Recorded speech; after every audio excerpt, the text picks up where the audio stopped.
Um, Managing different people from different cultures.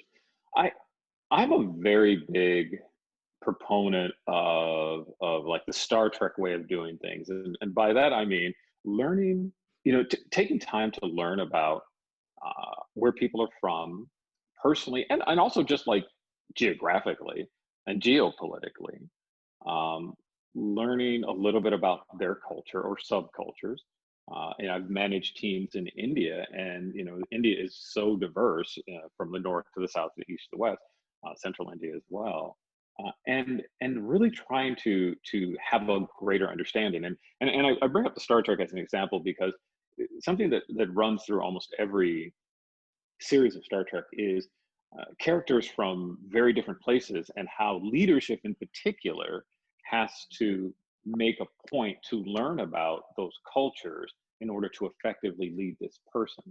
And that, I think, is what we all need to spend a little bit of time doing, is learning just a little bit, not a lot, but just a little bit, so that we have some common ground, so that there are some common references, so that you're not surprised or shocked, or your how you present yourself isn't someone who hasn't done that work. And I think it just smooths a lot of the wrinkles out of managing remote teams, and remote teams in places that may not be culturally similar to your own. um, yeah, I mean, that is the thing that I've tried to do.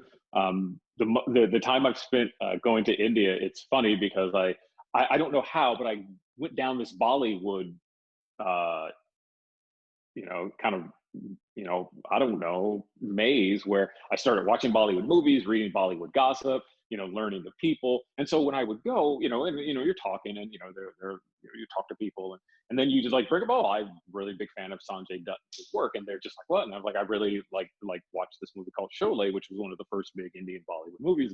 And people hear that, and they appreciate it. They appreciate, and because I'm terrible at languages, so I'm not going to try to learn Marathi or Hindi or anything like that.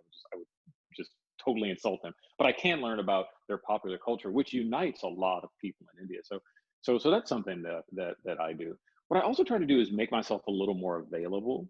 So not just say, hey, let's do Pacific Standard Time or Pacific Daylight Time on everything.